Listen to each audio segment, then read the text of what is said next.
सभी को मेरा नमस्कार। मैं संदीप बंसल डिवोशन इंस्टीट्यूट के ऑनलाइन मंच पर आप सभी का फिर से एक बार हार्दिक स्वागत करता हूं। जैसा कि आप सभी जानते हैं कि डिवोशन इंस्टीट्यूट के जो संस्थापक हैं अपने महेंद्र सर, उनके पिताजी का आकस्मिक निधन हो गया था।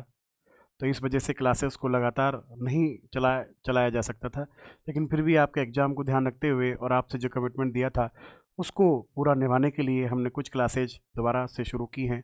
तो थोड़ा सा आपका सहयोग चाहिएगा, बाकी जितना सहयोग हमसे हो पाएगा वो सहयोग आपको लगातार निरंतर मिलता रहेगा। जैसे कि साइंस की क्लास है और करंट की क्लास है, कंप्यूटर की क्लास है, वो हम बिल्कुल आज से ही निरंतर रूप से उनको कर देंगे। लेकिन मैथ और रीजनिंग में थोड़ा सा आप भी समझ सकते हैं कि उसमें थोड़ी दिक्कत रहेगी। तो चलिए आज की क्लास को शुरू करते हैं। जनरल साइंस से संबंधित एनटीपीसी के लिए 26 नंबर से लेके आगे तक के जितने भी 25 क्वेश्चंस की जो सीरीज रहेगी वो अभी हम शुरू कर रहे हैं। तो चलिए शुरू करते हैं आज की क्लास। और आज का सबसे पहला प्रश्न आपके सामने है। टेस्ट नंबर 2 सीरीज है, फर्स्ट में करा चुका था। सेकंड, एक बात और, विद्यार्थियों की बहुत भारी डिमांड थी कि सर हमें बाइलिंगुअल लैंग्वेज चाहिए। तो आज से जो भी प्रश्न जनरल साइंस से संबंधित रहेंगे वो बाइलिंगुअल दोनों भाषाओं में आपके लिए उपलब्ध रहेंगे, हिंदी में भी और इंग्लिश में भी। चलिए शुरू करते हैं। आज का पहला प्रश्न ये रहा आपके सामने। पहला क्वेश्चन पढ़िए और सोचिए क्वेश्चन का जवाब क्या हो सकता है। हिंदी और इंग्लिश दोनों में लिखा हुआ है। 26 नंबर का क्वेश्चन डॉट डॉट डॉट मतलब कि खाली जगह दी हुई है कि अनुपस्थिति में एवाइबियस शोषण होता है। इंग्लिश में क्या है? Anaerobic respiration occurs in the absence of, मतलब कि जो एनारोबिक रेस्पिरेशन होता है, एवाइबियस शोषण होता है इन द एब्सेंस ऑफ, किसकी अनुपस्थिति में वो होता है। 4 options are available. First one is oxygen, second is the ozone, third one is carbon and fourth one is carbon dioxide. Option A oxygen, option B ozone, option C carbon और carbon dioxide चौथा विकल्प। अगर आपको इसका answer देना हो तो सोचिए क्या इसका सटीक आंसर होगा। नाम से ही पता चल रहा है अनएरोबिक। अनएरोबिक का मतलब अपना क्या रहेगा? अवायवीय। अवायवीय। और जब हम अनएरोबिक या वायवीय श्वसन करते हैं, वायु जब अंदर ग्रहण करते हैं, रेस्पिरेशन में कौन सी गैस जो है वो इनलेट की जाती है? तो वो ऑक्सीजन जाती है। वी नो दैट कि ऑक्सीजन बॉडी के अंदर जाती है। अब बात कर रहा है अवायवीय, अनएरोबिक, जैसे कि लिखा हुआ है ना यहाँ पर अनएरोबिक। तो अनएरोबिक का मतलब, अन का मतलब अपोजिट हो गया, अवायवीय, बिना वायु, विदाउट ऑक्सीजन। तो सिंपल सा सवाल है, लेकिन आए हुआ बहुत ही अच्छा सवाल है कि किसकी अनुपस्थिति में, in the absence of anaerobic respiration, अशोषण होगा, अवायवीय शोषण होगा। तो क्वेश्चन का बिल्कुल सही जवाब बनता है ऑप्शन ए कि ऑक्सीजन के अभाव में, उसकी डेफिशिएंसी में या उसकी एब्सेंस में एनारोबिक शोषण होता है, अवायवीय शोषण होता है। तो हिंदी इंग्लिश दोनों में लेके चल रहे हैं ताकि जो विद्यार्थी इंग्लिश मीडियम से हैं उनको परेशानी ना हो। चलिए चलते हैं अगले प्रश्न की ओर। और ये रहा 27वें नंबर का 27 नंबर सवाल। मानव में अमोनिया को यूरिया में बदल देता है, जो कि एक जहरीला पदार्थ होता है यूरिया। क्वेश्चन क्या कह रहा है? Ammonia is converted into urea in which part of the human. Ammonia is converted into urea in which part of the human. अपने शरीर में किस भाग में, किस हिस्से में अमोनिया को यूरिया में कन्वर्ट किया जाता है। कहने का मतलब ऐसा काम शरीर का विच ऑर्गन, कौन सा अंग करता है। तो कहना क्या चाह रहे हैं? अमोनिया से कन्वर्जन होगा किसके अंतर्गत? यूरिया। तो सिंपल सा सवाल यह है कि where is the formation of urea. मानव शरीर के अंदर यूरिया का संश्लेषण सिंथेसाइज शरीर के किस भाग में होता है? In which part, in which the organ of the body urea is formed. 4 options आपके सामने हैं। Option A kidney, option B liver, option C pancreas, option D large intestine. Hindi की बात करें तो किडनी के अंदर, लीवर के अंदर, अग्नाशय के अंदर या बड़ी आंत के अंदर। हम जानते हैं किडनी को वृक्क के नाम से जाना जाता है और लीवर को यकृत के नाम से जाना जाता है। तो बताइए हमारे शरीर में यूरिया कहाँ बनती है? सोचिए और जवाब देने का प्रयास कीजिए कि अगर हमने कभी पढ़ा है या आइडिया लॉजिक लगाएं तो कहाँ बनेगा। अब देखो अक्सर एग्जाम में गलती विद्यार्थियों से यही हो जाती है, स्टूडेंट से, कि वो टिक कर देते हैं किसको? किडनी को। क्यों? क्योंकि हम जानते हैं कि हमारे मूत्र में, मूत्र का मतलब क्या हो गया अपना? यूरिन हो गया। यूरिन के अंदर, टॉयलेट के अंदर क्या होता है? यूरिया।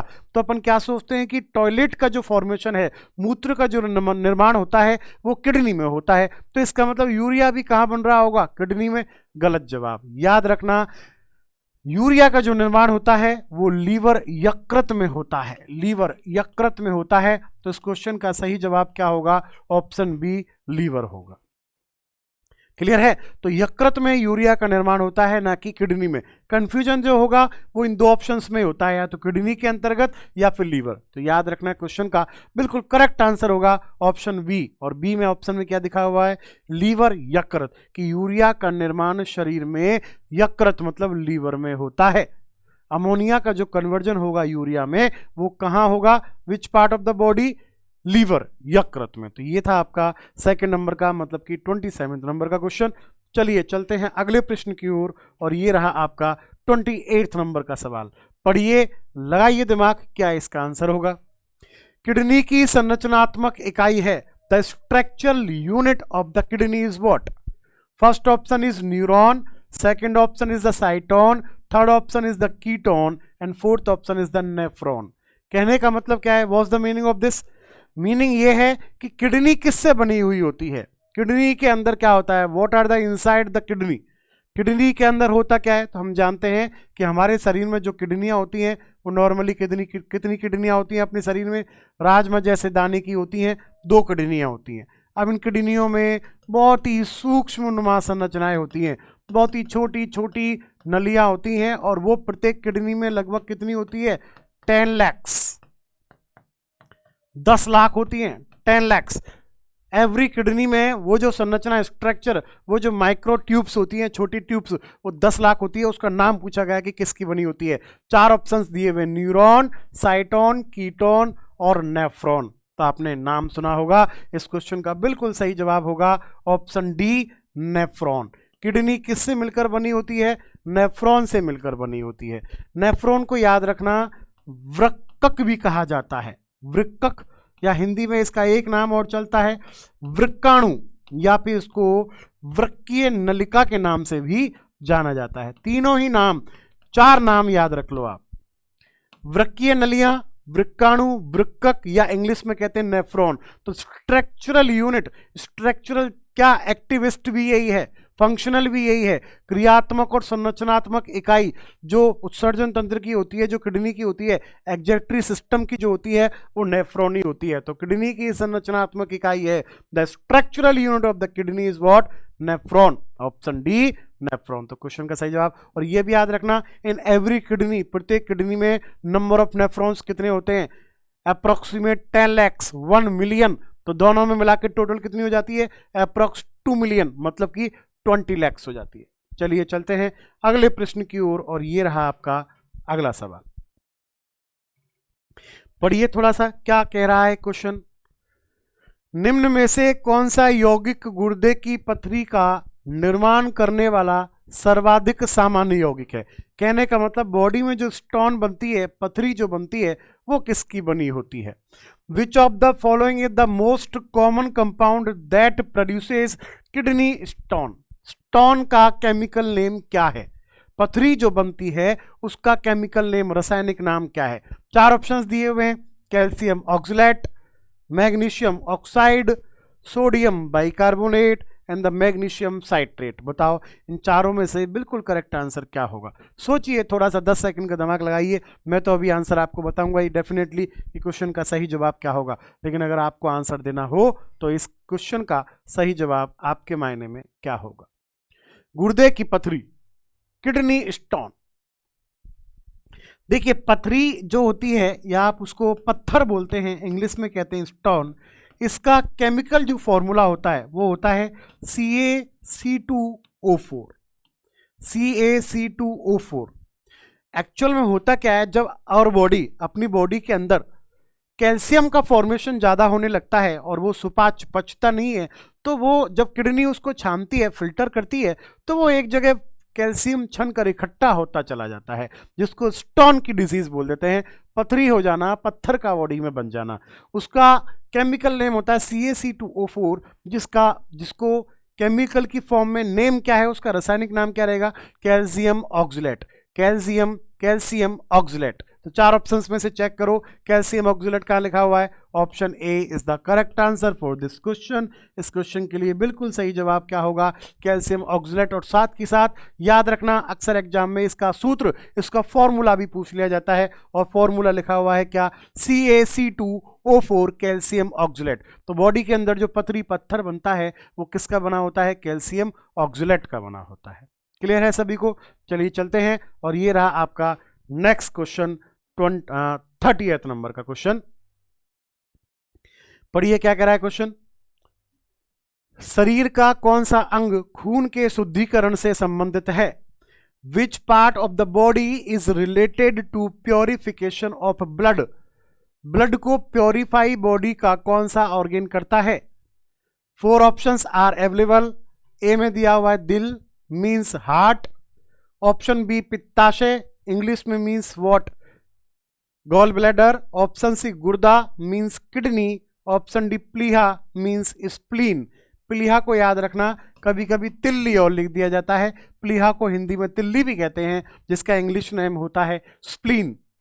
अब सवाल क्या है, कौन सा अंग खून के शुद्धिकरण से है, मतलब कि purification of blood in our body कहाँ होता है, इन विच ऑर्गेन। और मुझे 100% कन्फर्म रहता है कि ज़्यादातर स्टूडेंट्स इसका जो आंसर टिक कर देते हैं वो हार्ट कर देते हैं। क्यों? क्योंकि जब भी रक्त की, ब्लड की बात करते हैं तो हमारे दिमाग में एक ही क्वेश्चन उठता है, ब्लड मतलब हार्ट। पर याद रखना, हार्ट का वर्क, हार्ट का फंक्शन केवल पंपिंग ऑफ ब्लड है, रक्त की पंपिंग करना है, डिफरेंट ऑर्गन्स से रक्त को लेना, विभिन्न अंगों से रक्त को लेना, ब्लड को लेना और वापस ब्लड देने का काम करता है हार्ट।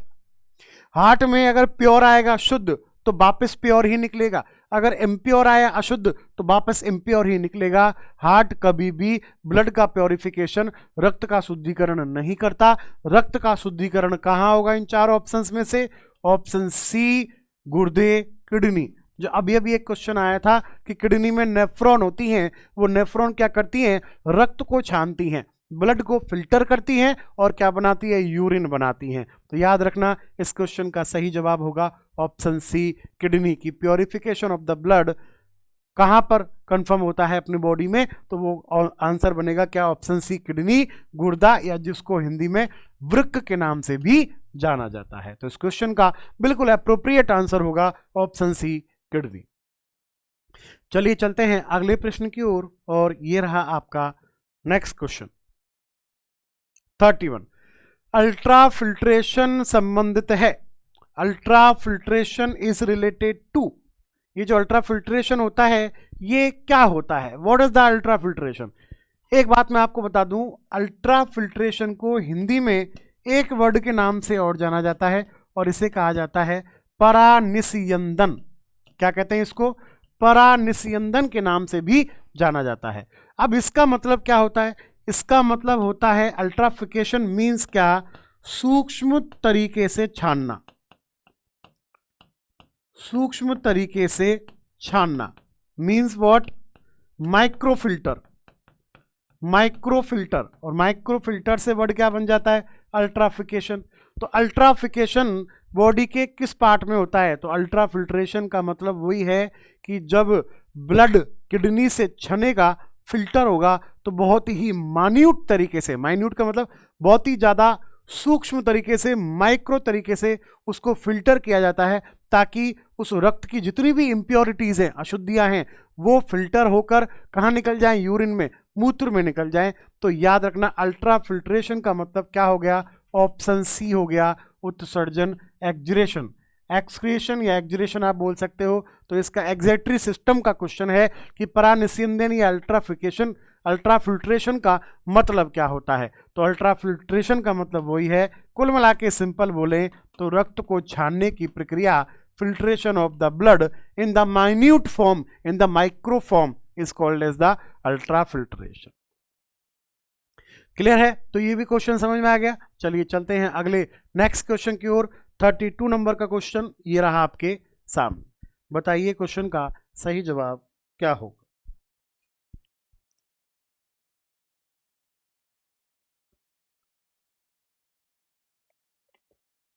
इनमें से कौन से अंग में मानव शरीर का थर्मोस्टेट, तापमापी निहित होता है। In which of these organs is the thermostat means thermometer of the human body contained. Normally we know that, हम जानते हैं कि ह्यूमन बॉडी का टेम्परेचर कितना होता है, नॉर्मल टेम्परेचर 37 डिग्री सेल्सियस, या फिर आप उसको और क्या बोल देते हैं 98.6 डिग्री फ़ारेनहाइट, यही होता है। अब सवाल ये आ रहा है कि इस टेम्परेचर को मेंटेन करके कौन रखता है, क्योंकि हम जानते हैं कि वी नो दैट कि अगर अपना टेम्परेचर इससे हाई गया तो अपन बोल देते हैं बुखार आ गया, ठंड लग गई, फीवर आ गया। फीवर का मीन्स क्या होता है 99, 100, बोलते ना कि कल मुझे यस्टरडे जो है मुझे कितना बुखार था, कितना फीवर था, 100 अबव था, 100 से ऊपर था, 101 था, 102 था। इसका मतलब बॉडी का टेम्परेचर इतना या इतना होना चाहिए। इस टेम्परेचर को मेंटेन करके कौन रखता है? 4 options are here, pineal gland, पीयूष मतलब pituitary gland, thyroid gland, and the 4th option is what? Option D, hypothalamus. अब बताइए शरीर का कौन सा हिस्सा, which part of the body maintain the body temperature? तो याद रखना, रिमेंबर दैट ये ब्रेन करता है, और ब्रेन का कौन सा पार्ट करता है? हाइपोथैलेमस करता है, ऑप्शन डी, हाइपोथैलेमस करता है। हाइपोथैलेमस कहाँ होता है? फोर ब्रेन में होता है। कहाँ होता है ये? फोर ब्रेन में होता है। फोर ब्रेन का मतलब हिंदी में क्या होता है? अग्र मस्तिष्क होता है, अग्र मस्तिष्क। कभी आपने ब्रेन में एक नाम सुना होगा, डाइएनसेफेलॉन, डाइएनसेफेलॉन।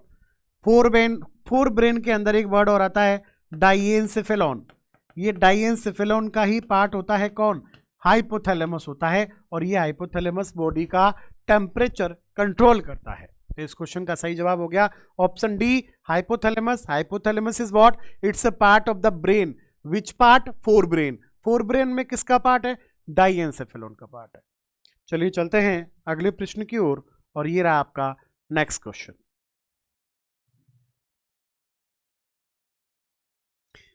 33, ईसीजी से शरीर के किस अंग की जांच की जाती है? Which body part is tested by ECG? ECG word किसके लिए आता है? देखिए, दो वर्ड हमेशा याद रखो, remember these two words, EEG और एक ईसीजी। एक ईएमजी भी होता है और एक ईओजी भी होता है, चार याद रखो हमेशा। ईईजी का मतलब होता है इलेक्ट्रोएन्सेफेलो, इलेक्ट्रोएन्सेफेलोग्राम, और ईसीजी का मतलब क्या हो जाएगा? Electrocardiogram, electrocardiogram. और ईएमजी का मतलब क्या हो जाएगा? इलेक्ट्रोमायोग्राम। और ईओजी का मतलब क्या हो जाएगा? Electrooculogram, electrooculogram. अब देखो, इनसे डिजीज टेस्ट की जाती है, रोगों की जांच की जाती है। तो ईजी से तो होता है ब्रेन, मस्तिष्क का वाला पार्ट। मस्तिष्क का मतलब क्या हो गया? ब्रेन। तो ब्रेन मस्तिष्क की जो जांच की जाती है, डिजीज की टेस्ट जो किया जाता है, वो ईजी से। ईसीजी कार्डिक वर्ड आ रहा है, कार्डिक का मतलब हार्ट की बात कर रहा है, हृदय की। मायो वर्ड आ रहा है, मायो, मायो का मतलब यहाँ मांसपेशियों से है, मस्कुलर से है, मस्कुलर डिजीज। और ऑक्यूलो मतलब आंख की बात कर रहा है, आई की बात कर रहा है। तो आई टेस्ट इससे, मस्कुलर टेस्ट इससे, हार्ट टेस्ट इससे, और ब्रेन टेस्ट इससे। अब क्वेश्चन क्या है? ECG, electrocardiogram. तो अपना आंसर क्या बन जाएगा? ऑप्शन ए, हार्ट बन जाएगा। क्वेश्चन का सही जवाब हो गया ऑप्शन ए, हार्ट, हृदय या दिल। ईसीजी किसकी जांच के लिए होता है? For which test? तो वो टेस्ट याद रखना है आपको कि क्या रहेगा? हृदय के लिए। तो इलेक्ट्रो मतलब ब्रेन, कार्डियो मतलब हार्ट, है ना, और मायो मतलब मस्कुलर्स, और एक्यूलो मींस आंख, आई के लिए। चारों याद रखो, ईसीजी, ईईजी, ईएमजी और ईओजी। चलिए चलते हैं अगले प्रश्न की ओर, और ये रहा आपका नेक्स्ट क्वेश्चन। मनुष्यों में अनैच्छिक क्रियाएं जैसे कि रक्त दबाव, ब्लड प्रेशर, लार, सलाइवा, उल्टी, वॉमिटिंग करने को किसके द्वारा नियंत्रित किया जाता है? Involuntary actions in humans such as blood pressure, saliva and vomiting are controlled by, किसके थ्रू कंट्रोल होगा? Option A medulla, option B spinal cord, option C pons, option D hypothalamus. ये चारों जो पार्ट है ना वो ब्रेन के part हैं। किसके पार्ट हैं ये सारे के सारे? These four all options are related to brain, the parts of the brain, मस्तिष्क के भाग हैं। अब क्वेश्चन क्या कह रहा है कि ऐसी जो प्रोसेस बॉडी में होगा, जो एक्शंस होंगी, ब्लड प्रेशर क्या आप कंट्रोल कर सकते हो? हार्ट बीट क्या आप कंट्रोल कर सकते हो? रेस्पिरेशन क्या आप कंट्रोल कर सकते हो? डाइजेशन, एग्जेक्टरी मतलब पाचन होना, उत्सर्जन होना, छींकना, पलक झपकना, इन सबको कंट्रोल कर सकते हो? नहीं कर सकते। तो ऐसी जो अनकंट्रोलेबल जो रिएक्शंस होती हैं उनको इनवॉल्यूंटरी, और हिंदी में कहते हैं अनैच्छिक क्रियाएं, इंग्लिश में कहते हैं इनवॉल्यूंटरी एक्शंस। ये कंट्रोल ब्रेन के किस पार्ट से होती है? क्वेश्चन है ये। अब थोड़ा सा सोचिए 10 सेकंड 10 सेकंड और बताइए क्वेश्चन की ब्रेन के किस पार्ट से, मस्तिष्क के किस भाग से ऐसी इनवॉलंटरी एक्शंस, अनैच्छिक, जिन पर आपका कंट्रोल नहीं है, ऐसी क्रियाओं को कंट्रोल, ऐसे प्रोसेस को, ऐसे रिएक्शंस को कंट्रोल कौन करता है? फोर ऑप्शंस आ रहे हैं, medulla, spinal cord, hypothalamus, Pond's.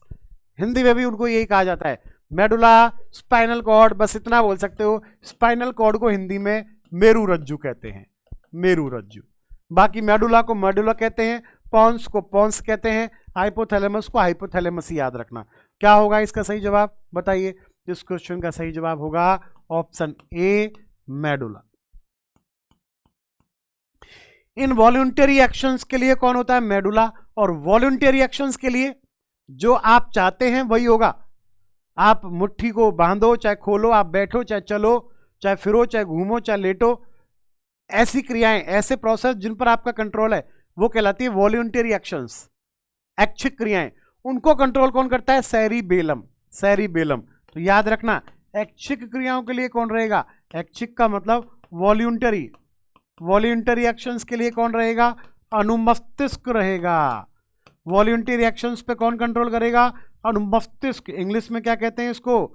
Cerebellum, cerebellum कहते हैं, सेरिबेलम कहते हैं।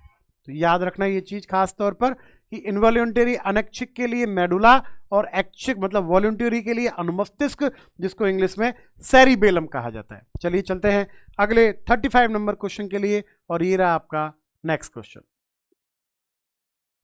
मनुष्यों में जो मांसपेशियों को हड्डियों से जोड़ने वाला काम करता है उस ऊतक को क्या नाम दिया जाता है? In humans the tissue that connects the muscles to bones is called. हड्डी को मसल से जोड़ना है, बोन को मसल से, हड्डी को मांसपेशी से जोड़ना है। चार ऑप्शन है, क्या बोलते हैं उसको? कंडरा, तंतु, तंत्रिकाक्ष या उर्विका। इंग्लिश में ऑप्शंस टेंडन, फाइबर, एक्सोन या फीमर। बताइए इन चारों में से बिल्कुल सही और सटीक करेक्ट एप्रोप्रिएट आंसर क्या होगा इस क्वेश्चन के लिए? देखो दो चीजें याद रखना, हड्डी टू हड्डी कौन जोड़ेगा? हड्डी से हड्डी को कौन जोड़ता है? इंग्लिश में क्या बोल दोगे? बोन टू बोन, है ना। और एक हड्डी से मांसपेशी को कौन जोड़ेगा? मसल्स, मतलब bone to muscle, bone to muscles कौन जोड़ेगा? देखिए हड्डी से हड्डी को जोड़ने वाले को कहते हैं हिंदी में स्नायु तक, या उसको कहते हैं अस्थिबंधान, अस्थिबंधान, या इंग्लिश में बोलते हैं लिगामेंट, लिगामेंट। तो बोन टू बोन जो कनेक्टिव होगा वो टिश्यू क्या कहलाएगी? वो ऊतक क्या कहलाएगा? अस्थिबंधान, स्नायु या लिगामेंट। और बोन टू मांसपेशी मतलब कि बोन टू मसल्स, हड्डी से मांसपेशी कौन जोड़ता है? उसको कहते हैं कंडरा, या इंग्लिश में कहते हैं उसको टेंडन, या उसको बोलते हैं फाइबर टिश्यू, फाइबर टिश्यू, रेशेदार ऊतक, रेशेदार ऊतक क्या बोलते हैं? कंडरा, टेंडन या रेशेदार ऊतक के नाम से भी उसे जाना जाता है। अब क्वेश्चन क्या कह रहा है? In humans the tissue that connects the muscles to bones, मतलब कि हड्डी को मांसपेशी से कौन जोड़ेगा? तो कौन सा आंसर बन गया? ये वाला। तो ऑप्शन आ गया ऑप्शन ए, टेंडन बोलते हैं इंग्लिश में, और हिंदी में बोला जाता है उसको क्या? कंडरा। तो ये था आपका क्वेश्चन, बहुत ही महत्वपूर्ण और कई बार एग्जामों में आए हुए सारे सवाल हैं ये, तो इनको जरूर अच्छे तौर पर याद रखना। पढ़ रखा हो बहुत अच्छी बात, नहीं पढ़ा हो अब जरूर याद रखना। चलिए चलते हैं अगले प्रश्न की ओर। नेक्स्ट क्वेश्चन ये रहा आपकी स्क्रीन पर 36 नंबर। मानव की आंख निम्न में से किस सिद्धांत पर कार्य करती है? The human eye works on which of the following principal?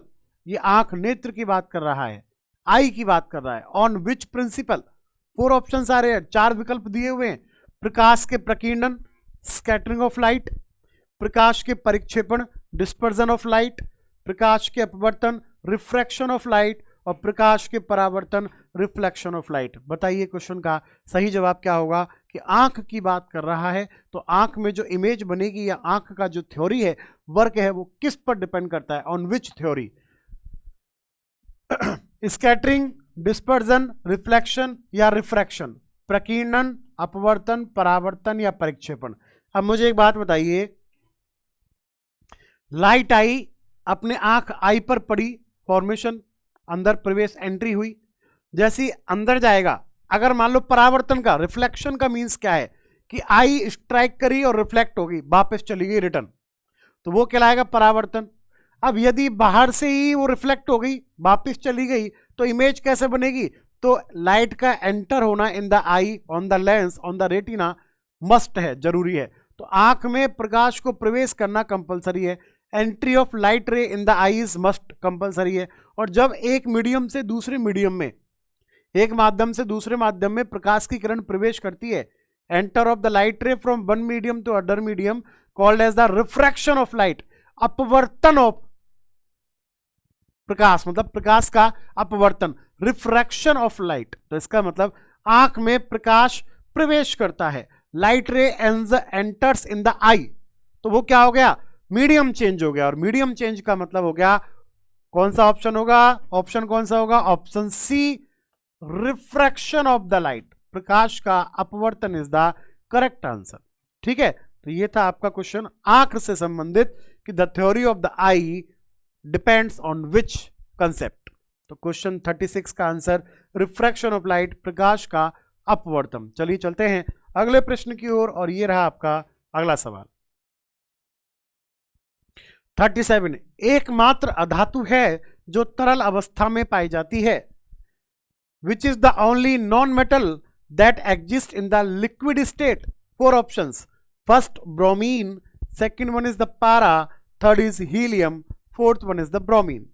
2 बार यहां पर ब्रोमीन है, ब्रोमीन, पारा, हीलियम, और इसको अपन लिख लेते हैं calcium. Sorry, it's a mistake, silly mistake, simple सी मिस्टेक है। अपन ने क्या किया? 4th ऑप्शन को कैल्शियम बना दिया है। नॉट इशू, कोई इशू नहीं है। बताइए कौन सी एक अधातु है जो तरल अवस्था में पाई जाती है? A non metal which is find out in the liquid state. तो मैं आपको 2 चीजें बता दूं, तरल धातु, लिक्विड मेटल किसे कहते हैं? और एक क्वेश्चन आता है, तरल अधातु, लिक्विड नॉन मेटल किसे कहा जाता है? लिक्विड नॉन मेटल किसे कहा जाता है? ये 2 क्वेश्चंस आपको याद रखने हैं। क्या क्या लिखे हुए हैं? एक तरल अधातु लिक्विड मेटल, और एक है तरल धातु लिक्विड नॉन मेटल। 2 ही चीजें याद रखना। इकलौती single metal which is found in the liquid state, एक ही धातु ऐसी है जो द्रव अवस्था में मिलती है, और नाम क्या है उसका? पारा। इंग्लिश में क्या कहते हैं? इंग्लिश में कहा जाता है मरकरी, और जिसका सिंबल होता है Hg। क्लियर है? और दूसरी तरल अधातु लिक्विड नॉन मेटल, वो कहलाती है ब्रोमीन। इंग्लिश में भी ब्रोमीन, हिंदी में भी ब्रोमीन, और जिसका सिंबल होता है Br। याद रखना, पारा को मरकरी कहते हैं और सिंबल, प्रतीक होता है Hg। अब क्वेश्चन क्या कह रहा है? कि एकमात्र अधातु, ओनली नॉन मेटल की बात कर रहा है। तो नॉन मेटल कौन सी होगी अपनी? ब्रोमीन। तो क्वेश्चन का सही आंसर हो गया ऑप्शन ए, ब्रोमीन। क्लियर है? चलिए चलते हैं अगले प्रश्न की ओर। Next question in your screen, on the screen. 38, सौर पैनल में निम्न में से कौन सी धातु प्रयुक्त होती है? विच of the following metal is used in the solar panel?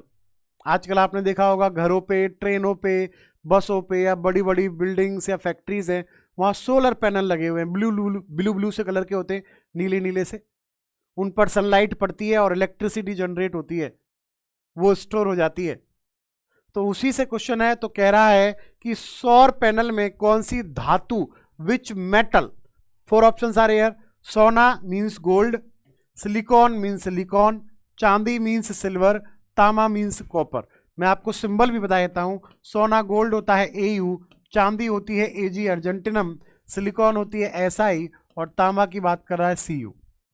अब देखिए मैं आपको एक बात बता दूं, नॉर्मली कंफ्यूजन क्या है, आंसर गलत इस क्वेश्चन का वाई, कारण क्या है, रीजन क्या है। रीजन ये है कि अपन टिक करते हैं सिलिकॉन, क्यों, क्योंकि ये सारी चीजें सिलिकॉन की बनी होती हैं। लेकिन यहां पर देखो वो बात कर रहा है धातु की, वो बात कर रहा है मेटल की, और किसकी पॉलिश, कौन सा मेटल लगा होता है, तो आंसर बनता है ऑप्शन सी, सिल्वर। और सिल्वर के कारण, चांदी के कारण ही ये सोलर पैनल जो है वो कॉस्टली हो जाते हैं, महंगे हो जाते हैं। तो धातु मेटल की बात कर रहा है, तो याद रखना करेक्ट आंसर बनेगा इसमें सिल्वर, चांदी, जिसका सिंबल होता है AG। ये था आपका 38वें नंबर का स्क्रीन पर सवाल, जिसका आंसर दिया जा चुका है। द आंसर इज गिवन, क्या दिया जा चुका है, सिल्वर, चांदी की धातु बोल रहा है, इसलिए चांदी करेक्ट आंसर होगा। चलिए चलते हैं नेक्स्ट क्वेश्चन, और ये रहा आपका अगला सवाल। अधातुओं के ऑक्साइड्स प्रकृति में होते हैं। Oxides of non metals are in the nature, 4 options. उभयकर्मी होते हैं, मतलब कि एम्फोटेरिक होते हैं। अम्लीय मतलब एसिडिक नेचर के होते हैं। ऑप्शन सी क्षारीय, एल्कलाइन नेचर होता है। या अम्लीय और क्षारीय दोनों, बोथ एसिडिक एंड एल्कलाइन, दोनों टाइप के होते हैं। बताइए क्वेश्चन में से सही जवाब क्या होगा। मैं आपको बता दूं, देखो 2 चीजें याद रखना, एक तो धातु ऑक्साइड याद रखना, मेटल ऑक्साइड, और एक याद रखना अधातु ऑक्साइड।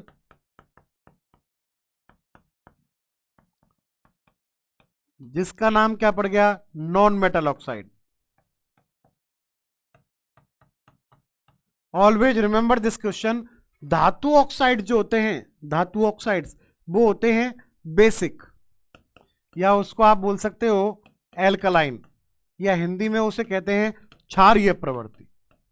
और नॉन मेटल्स के जो ऑक्साइड्स होते हैं, जैसे धातु ऑक्साइड्स के एग्जांपल आप बता सकते हो, जैसे Na2 हो गया, Ca हो गया, MgO हो गया, ZnO हो गया, Al2O3 हो गया, ये सारे क्या हैं, Fe2O3 हो गया।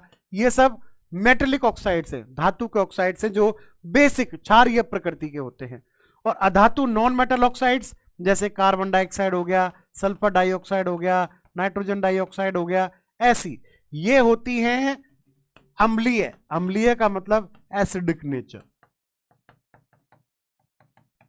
तो अब क्वेश्चन क्या आ रहा है कि अधातुओं के ऑक्साइड्स प्रकृति में होते हैं, तो नॉन मेटल की जो कैपेसिटी, जो रिएक्टिविटी, या फिर जो क्या बोलते हैं उसे नेचर जो होगा वो कैसा होगा, अम्लीय। तो क्वेश्चन का आंसर बन जाता है option B, means acidic nature. Non metal के जो ऑक्साइड्स होंगे वो एसिडिक नेचर के होंगे। तो ये था आपका क्वेश्चन जिसमें पूछा गया था कि नॉन मेटल के जो ऑक्साइड्स होंगे, लाइक कार्बन डाइऑक्साइड CO2 हो गया, SO2 हो गया, सल्फर डाइऑक्साइड NO2 हो गया, तो ये सब नॉन मेटल ऑक्साइड्स हैं। तो इनका नेचर कैसा होता है, तो याद रखना इनका नेचर होता है कैसा, विच नेचर, एसिडिक, अम्लीय प्रकृति। और अगर धात्विक ऑक्साइड, मेटल ऑक्साइड की बात करता तो आंसर क्या बन जाता, एल्कलाइन या बेसिक, जिसको हिंदी में कहते हैं क्या, क्षारीय। चलिए चलते हैं अगले प्रश्न की ओर, और ये रहा आपका अगला सवाल। रदरफोर्ड परमाणु मॉडल में अल्फा कण किस पर प्रक्षेपित किए गए थे। सन 1911 1911 की बात है। अर्नेस्ट रदरफोर्ड नाम है वैज्ञानिक का, अर्नेस्ट रदरफोर्ड। इन्होंने क्या किया, एक पतली मेम्ब्रेन पे, थिन मेम्ब्रेन पर यहां पर अल्फा कणों को प्रक्षेपित किया था। कौन से कण किए थे, alpha, alpha particles, alpha particles. तो उसी से क्वेश्चन आया है कि in Rutherford atomic model alpha particles are projected on which metal. Rutherford परमाणु मॉडल में अल्फा कणों को किस पर प्रक्षेपित किया गया था, प्रोजेक्ट मतलब फेंका गया था, डाला गया था। 4 options are here. First is स्वर्ण, मींस गोल्ड। सेकंड इज चांदी, means silver. Third is the titanium, means titanium. Fourth the aluminium means aluminium. मतलब ये जो मेम्ब्रेन थी, ये जो लेयर थी, वो किसकी थी? अल्फा कणों को डाला गया था, तो ये किसकी थी ये पूछ रहे हैं। रदरफोर्ड का जो मॉडल आया था, रदरफोर्ड, अर्नेस्ट रदरफोर्ड इन 1911 क्या बताया था रदरफोर्ड ने? रदरफोर्ड ने लिया था स्वर्ण पत्र। क्या लिया था? स्वर्ण पत्र। मतलब क्या लिया था? गोल्ड लेयर ली थी, गोल्ड का लेयर लिया था, बहुत ही थिन लेयर थी। और उन्होंने देखा था कि जब अल्फा कणों को डाला गया, उस पर प्रोजेक्ट किया गया, तो सम अल्फा पार्टिकल्स, कुछ अल्फा कण तो डिट्टो वापस आ गए उसी बिल्कुल 0 डिग्री पर, मतलब एक तरह से 180 डिग्री पर, कुछ किसी एंगल पर प्रोजेक्टेड हो गए और कुछ सीधे ट्रांसमिट हो गए। तभी तो उन्होंने बताया था कि सेंटर जो होता है एटम का, परमाणु का जो केंद्र होता है, वो नाभिक होता है, वहां पर धनावेश पॉजिटिव चार्ज होता है इन द सेंटर। ठीक है ना? तो यहीं पर यही पूछ रहा था कि रदरफोर्ड परमाणु मॉडल में अल्फा कणों को किस पर प्रक्षेपित किया गया? In Rutherford atomic model alpha particles are projected onto. तो याद रखना, क्वेश्चन का सही जवाब जाएगा ऑप्शन ए, गोल्ड। ये था आपका ये वाला क्वेश्चन। चलिए चलते हैं अगले प्रश्न की ओर, और ये रहा आपका नेक्स्ट क्वेश्चन, 41 नंबर का क्वेश्चन। फिर से रदरफोर्ड से संबंधित क्वेश्चन है, रिलेटेड टू रदरफोर्ड। रदरफोर्ड के अल्फा कणों के प्रकीर्णन प्रयोग के परिणाम स्वरूप किसकी खोज हुई? What was discovered as a result of Rutherford's alpha particle scattering experiment? जो अभी अभी हमने बताया, जो लर्न किया था कि 1911 में रदरफोर्ड ने, अर्नेस्ट रदरफोर्ड ने जो सोने पर, गोल्ड पर जो प्रोजेक्ट किए थे अल्फा पार्टिकल, अल्फा कण, उससे डिस्कवरी किसकी हुई? 4 ऑप्शंस आ रहे हैं। न्यूट्रॉन की डिस्कवरी हुई, खोज हुई, या प्रोटॉन डिस्कवर्ड हुआ, खोज हुआ, या न्यूक्लियस इन द एटम, परमाणु में नाभिक की खोज हुई, या इलेक्ट्रॉन की डिस्कवरी हुई। बताइए क्वेश्चन का सही जवाब आपके अकॉर्डिंग क्या होगा? सोचिए। उन्होंने क्या बोला कि सेंटर जो होता है ना, वो नाभिक कहलाएगा, और नाभिक के अंदर बैठे होते हैं प्रोटॉन प्लस न्यूट्रॉन। न्यूट्रॉन तो क्या होता है? न्यूट्रल होता है। न्यूट्रल का मतलब उदासीन होता है। और प्रोटॉन कौन सा चार्ज होता है? पॉजिटिवली। पॉजिटिवली चार्ज कौन होता है? मतलब क्या हुआ? धनावेशित कौन होगा? धनावेश कौन होगा? वो प्रोटॉन होगा। और इसी को नाम दे दिया था न्यूक्लियस। क्या नाम दे दिया था? न्यूक्लियस, मतलब नाभिक। तो याद रखना, सवाल आता है हु इज मतलब कि who discovered nucleus in the atom, परमाणु में नाभिक की खोज किसने करी? तो याद रखना, साइंटिस्ट का नाम वही रदरफोर्ड परमाणु मॉडल है, रदरफोर्ड एटम मॉडल है, जिसका सही आंसर जाएगा ऑप्शन सी, परमाणु में नाभिक की खोज। Nucleus in the atom is discovered by the Rutherford in which experiment? Rutherford atomic model, Rutherford परमाणु मॉडल में। चलिए चलते हैं अगले प्रश्न की ओर। नेक्स्ट क्वेश्चन आपकी स्क्रीन पर, परमाणु का नाभिक मॉडल पहली बार किसके द्वारा खोजा गया? अब मेरे ख्याल से आपको देखो 3 क्वेश्चन दे दिए मैंने परमाणु नाभिक मॉडल से संबंधित, और तीनों ये आए हुए सवाल हैं। तो याद रखना, आप 3rd क्वेश्चन आप इसका आंसर इजीली दे सकते हो कि परमाणु का नाभिक मॉडल पहली बार किसने दिया? The nucleus model of the atom was first discovered by या given by?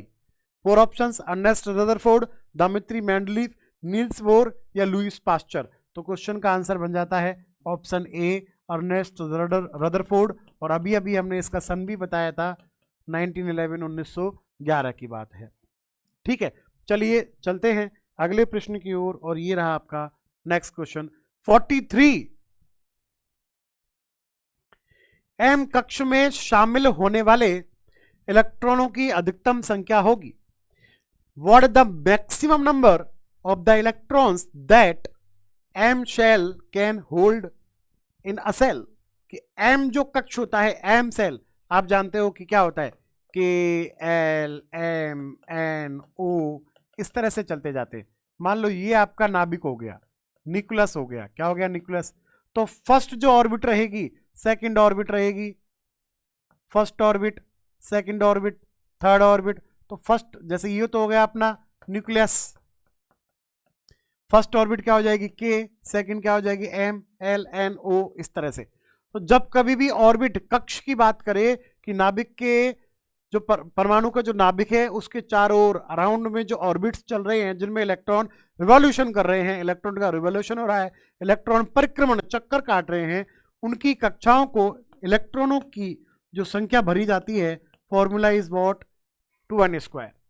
अब देखो n इक्वल्स टू 1 2 3 4 5, इसको कहते हैं k, फिर l, फिर m, अल्फाबेटिकल होता है ना, KLMNOPQRST, तो KLMNO 6 नंबर पे P, इस तरह से चलता हुआ चला जाएगा। और उसने किसकी पूछी है? m की पूछी है, m। तो m की पूछा है तो m कितने नंबर का ऑर्बिट होता है?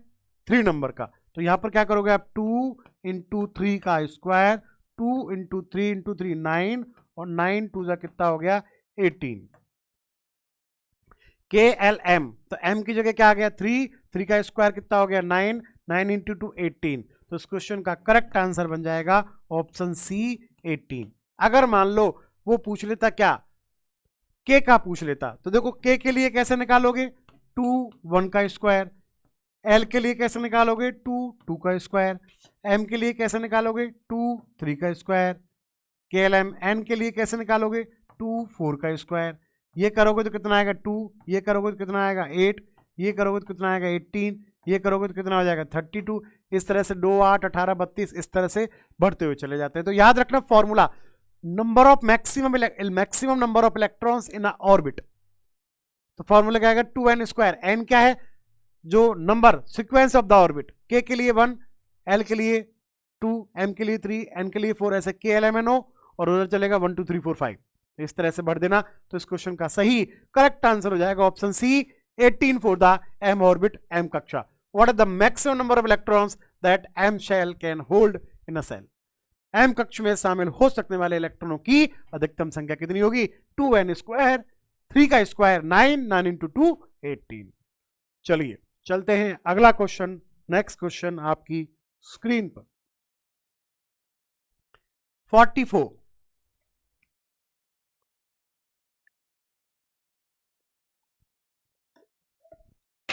अदिश राशि है, अदिश राशि है। विच of the following is a scalar quantity? Physics से क्वेश्चन रिलेटेड टू फिजिक्स, भौतिक विज्ञान से संबंधित प्रश्न है आपके सामने। 4 राशियां अक्सर एग्जाम में देखा जाता है। क्या करते हैं वो? या तो राशि या मात्रक, मींस क्या, यूनिट, या फिर वो क्वांटिटी। इन दोनों से एक क्वेश्चन पुट अप कर देते हैं। जैसे कि यहां पर एक क्वेश्चन दिया हुआ है, 4 ऑप्शंस दिए हुए हैं। ऑप्शन ए बलाघूर्ण, फोर्स टॉर्क, ऑप्शन बी ऊर्जा एनर्जी, ऑप्शन सी संवेग मोमेंटम, ऑप्शन डी ये सभी ऑल। तो बताइए इन चारों में से कौन सी, which quantity is a scalar quantity? Scalar quantity कौन होती है? देखो जहां पर दिशा की रिक्वायर्ड, डायरेक्शन की रिक्वायर्ड नहीं होती, तो वो तो क्या कहलाता है अपना? वो तो कहलाता है स्केलर। और जहां पर डायरेक्शन की रिक्वायर्ड कंपलसरी है, डायरेक्शन की रिक्वायर्ड कंपलसरी है, वो कहलाती है क्या अपनी? सदिश। सदिश का मतलब क्या होता है? वेक्टर। और अदिश का मतलब क्या होता है? स्केलर। अब आप इस क्वेश्चन का आंसर तभी दे पाओगे जब आपको दोनों में कुछ कुछ एग्जाम्पल्स याद हो। तो जैसे एक के एग्जाम्पल मैं लिख देता हूं, जैसे समय, टाइम, इंग्लिश वर्ड में बोलता हुआ जा रहा हूं साथ में, समय टाइम, दूरी डिस्टेंस या लेंथ लंबाई, द्रव्यमान मास मास, टेम्परेचर ताप, स्पीड स्पीड चाल, है ना, और वर्क कार्य वर्क, ऊर्जा एनर्जी एनर्जी, शक्ति पावर पावर की बात कर रहा है, वॉल्यूम आयतन की बात कर रहा है वॉल्यूम, घनत्व घनत्व डेंसिटी डेंसिटी की बात कर रहा है, करंट इलेक्ट्रिक करंट विद्युत धारा की बात कर रहा है, इलेक्ट्रिक पोटेंशियल विद्युत विभव की बात कर रहा है, एटसेट्रा एटसेट्रा एटसेट्रा। फिर से रिपीट कर दूं, टाइम डिस्टेंस मास temperature speed work energy power volume density electric current electric potential. और हिंदी में समय दूरी द्रव्यमान ताप चाल कार्य ऊर्जा शक्ति आयतन घनत्व विद्युत धारा विद्युत विभव। ये सारी की सारी जो मैंने क्वांटिटीज राशियां लिखी हैं, ये कैसी होती हैं? अदिश राशि होती हैं, स्केलर क्वांटिटी होती हैं। तो अब क्वेश्चन ये आ रहा है कि इनमें से कौन सी राशि एक अदिश स्केलर है? तो देखो आ गया ना, एनर्जी ऊर्जा, ये लिख रहा है एनर्जी ऊर्जा, ये कैसी होती है? अदिश। तो तो अदिश राशि कौन सी होगी? Option B energy is the correct answer for this question. इस प्रश्न के लिए बिल्कुल सटीक और सही जवाब ऑप्शन बी में, विकल्प बी में लिखा हुआ है, ऊर्जा, एनर्जी। नॉर्मली देखो इनको याद रखो, इनके अलावा होना तो समझ जाना कि वो सदिश राशियां हैं, जैसे वेग वेलोसिटी, डिस्प्लेसमेंट विस्थापन, एक्सीलरेशन त्वरण, फोर्स बल, संवेग मोमेंटम, आवेग इंपल्स। ऐसी जो राशियां है ना, अजीबोगरीब से नाम आए, त्वरण, विस्थापन, बल, वेग, संवेग, ये सब सदिश होती है, उनको डायरेक्शन की रिक्वायर्ड होती है, वो वेक्टर होती है। जैसे यहां दे रखा है देखो, बलाघूर्ण टॉर्क की बात कर रहा है, संवेग, ऐसे वर्ड जो रूटीन लाइफ में अपन यूज नहीं करते ना, वो सारी नॉर्मली क्या होती है, वो सदिश राशियां वेक्टर होती है। और जो नॉर्मल रूटीन लाइफ में अपन यूज करते हैं, ये सारे वर्ड अपन नॉर्मली बोलते रहते हैं दिन ब दिन। तो ये कौन सी हो गई? अदिश स्केलर क्वांटिटी। चलिए चलते हैं अगला 45 नंबर का 45वें नंबर का क्वेश्चन। आर्किमिडीज का नियम निम्न में से किससे संबंधित है? Archimedes law is related to which of the following? संबंधित है, बताइए क्या होगा इसका सही जवाब इस क्वेश्चन का, कि आर्किमिडीज का नियम किससे संबंधित है? बताइए। आर्किमिडीज नाम के जो साइंटिस्ट रहे हैं, उन्होंने ये बताया था कि अगर मान लो कहीं पर लिक्विड पानी भरा हुआ है और अगर आप किसी ऑब्जेक्ट को, किसी वस्तु को उस पानी में अगर फेंकते हो, डालते हो, तो क्या होगा? या तो वो डूब जाएगी, या फिर वो बीचों बीच में तैरेगी, या फिर ऊपर की ओर तैरेगी। यही लॉ, यही नियम आर्किमिडीज का लॉ, या फिर कहलाता है क्या? पिलवन का नियम। किसका नियम? पिलवन का नियम। और पिलवन का नियम कहलाता है फ्लोटेशन लॉ। कौन सा लॉ? Flotation law. तो आर्किमिडीज ने यह बताया था कि किसी ऑब्जेक्ट को, किसी वस्तु को आप किसी द्रव या पानी में फेंकें तो वो डूबेगी या तैरेगी, या कहीं बीच में डूबकर तैरेगी। जैसे सवाल आता है ना कि डेड बॉडी और जिंदा इंसान, जिंदा इंसान पानी में डूब जाता है, जबकि लाश जो होती है, डेड बॉडी, मरा हुआ मृत व्यक्ति, वो पानी पर तैर जाता है। लोहे की कील को पानी में डालो, डूब जाएगी। तो ऐसे क्वेश्चंस भी एग्जाम में पुटअप हो जाते हैं, तो समझ जाना कि वो आर्किमिडीज लॉ, फ्लोटेशन लॉ की बात कर रहा है। तो आर्किमिडीज का नियम किससे रिलेटेड है? Archimedes law is related to which of the following? Question का आंसर बनेगा ऑप्शन सी, पिलवन का नियम। गुरुत्वाकर्षण तो आपको पता ही है, ये किसने दिया था? न्यूटन ने दिया था। ग्रेविटेशन लॉ किसने दिया था? न्यूटन ने दिया था। तो इस क्वेश्चन का बिल्कुल सही जवाब होगा, the right answer is what? Law of flotation. Hindi में कहते हैं पिलवन का नियम। किसने दिया था? आर्किमिडीज ने दिया था। चलिए चलते हैं नेक्स्ट क्वेश्चन, अगले प्रश्न की ओर।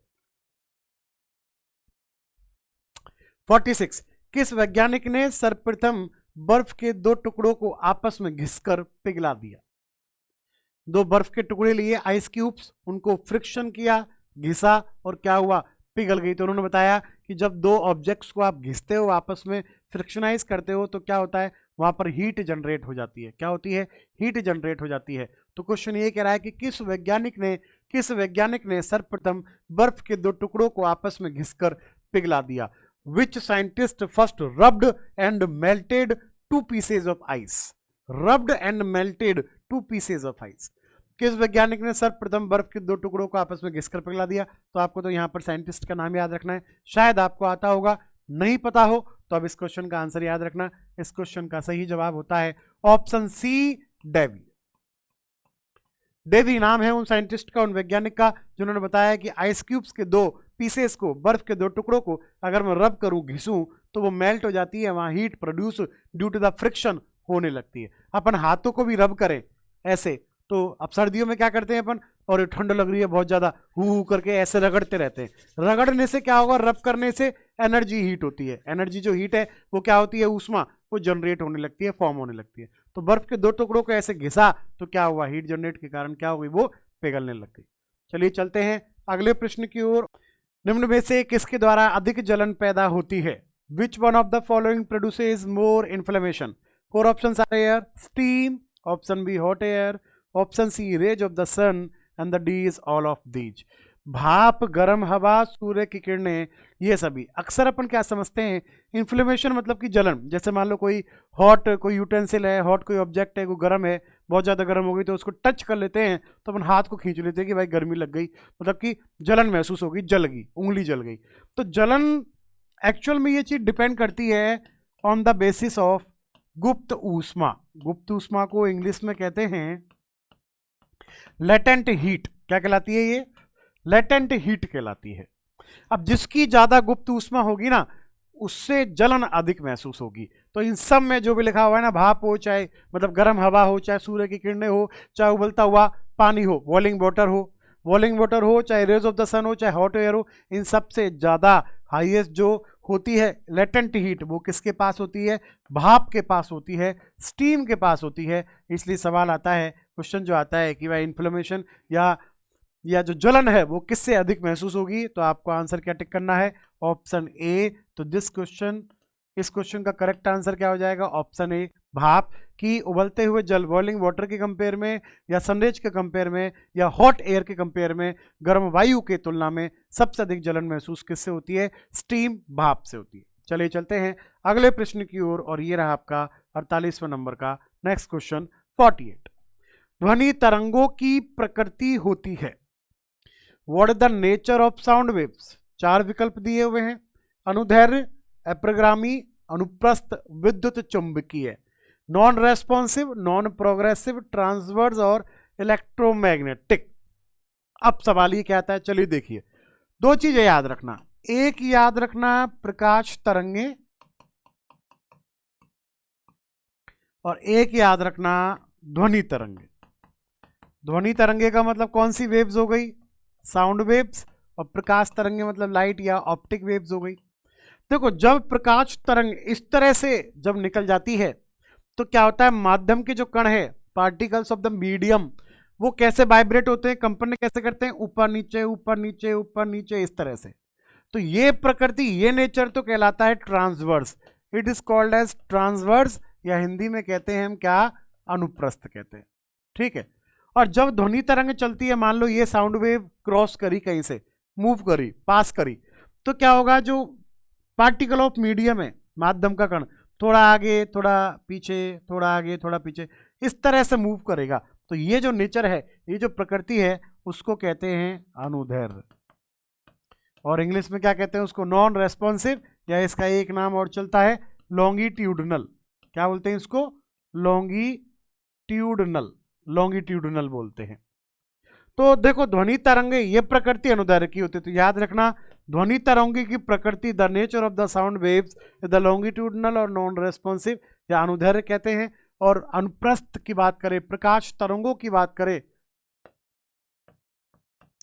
अनुप्रस्थ तरंगों की बात करें, प्रकाश किरणें जो होती है वो अनुप्रस्थ होती हैं, वो इस तरह से चलती है, याद रखना।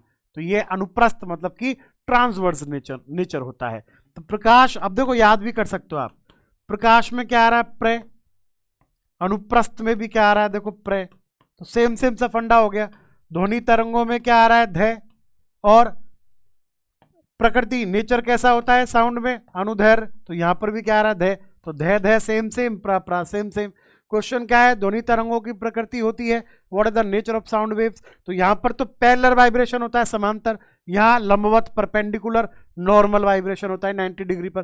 तो क्वेश्चन का सही जवाब हो जाएगा ऑप्शन ए, नॉन रेस्पॉन्सिव या लॉन्गिट्यूडनल। ऑप्शन ए अनुदैर्घ्य के नाम से जाना जाता है। चलिए चलते हैं अगले प्रश्न की ओर। 49वां सवाल ये रहा आपकी स्क्रीन पर। जब ध्वनि तरंग चलती है तो वे अपने साथ क्या लेकर जाती हैं?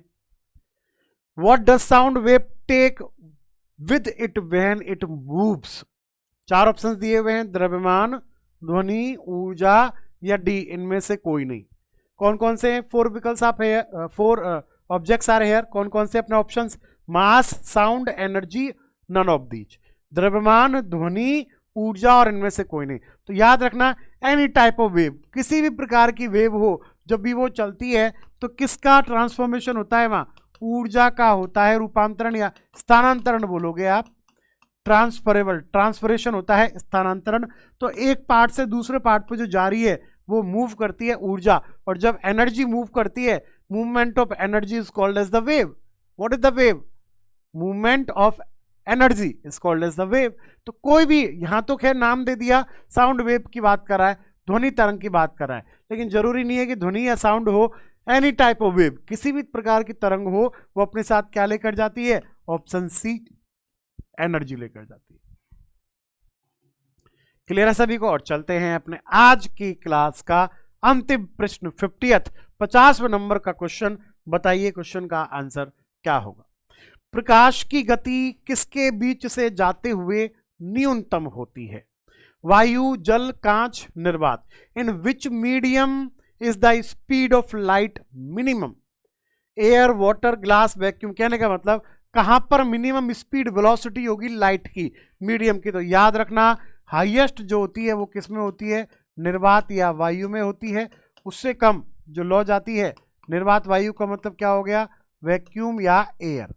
फिर गैसियस फॉर्म में कम, सॉरी हाईएस्ट जो होगी इसमें, फिर गैस में होगी कम, गैसियस फॉर्म में कम होगी, उससे कम किसी लिक्विड में रहेगी। द्रव का मतलब क्या हो गया? लिक्विड हो गया। और मिनिमम सबसे कम किस में होती है? किसी ठोस सॉलिड में। और सॉलिड भी कैसा होना चाहिए? ट्रांसपेरेंट, जैसे ग्लास, कांच, डायमंड, हीरा, इस टाइप में। और निर्वात या वायु में जरूर याद रखना, निर्वात या वायु इन द वैक्यूम जो होती है 3 × 10⁸ मीटर पर सेकेंड, 3 × 10⁸ मीटर पर सेकेंड होती है। तो सॉलिड जब होगा ना तो स्पीड सबसे कम रहेगी। तो उसने मिनिमम स्पीड ही पूछी है, तो इनमें चारों में सॉलिड कौन है? ग्लास। तो क्वेश्चन का सही जवाब क्या हो गया? Option C, glass. वैक्यूम में हाईएस्ट रहेगी या उसके इक्वल रहेगी, उससे कम किस में जाएगी? उससे कम किस में जाएगी? वाटर में जाएगी। और उससे कम स्पीड किस में हो जाएगी? ग्लास में हो जाएगी। तो इन चारों ऑप्शन में से राइट करेक्ट आंसर क्या होगा? Option C, glass. की कांच में प्रकाश की जो गति है, मतलब जैसे जैसे सॉलिड होता चला जाएगा, सॉलिड की ओर मूव होगा ना, मीडियम, माध्यम, वैसे वैसे प्रकाश की गति, स्पीड या वेलोसिटी ऑफ लाइट जो है वो डिक्रीज होती चली जाती है। तो ये था आपका आज के 26 से लेकर 50 नंबर, 26 से 50th नंबर के क्वेश्चन। किसमें? टेस्ट ऑफ 2, टेस्ट नंबर 2 के अंदर। मिलेंगे अगले सेशन में टेस्ट नंबर 3 में, जिसमें हम 51 से लेके 75, 51 से लेके 75 नंबर तक के क्वेश्चंस को कवर करेंगे। तब तक के लिए धन्यवाद।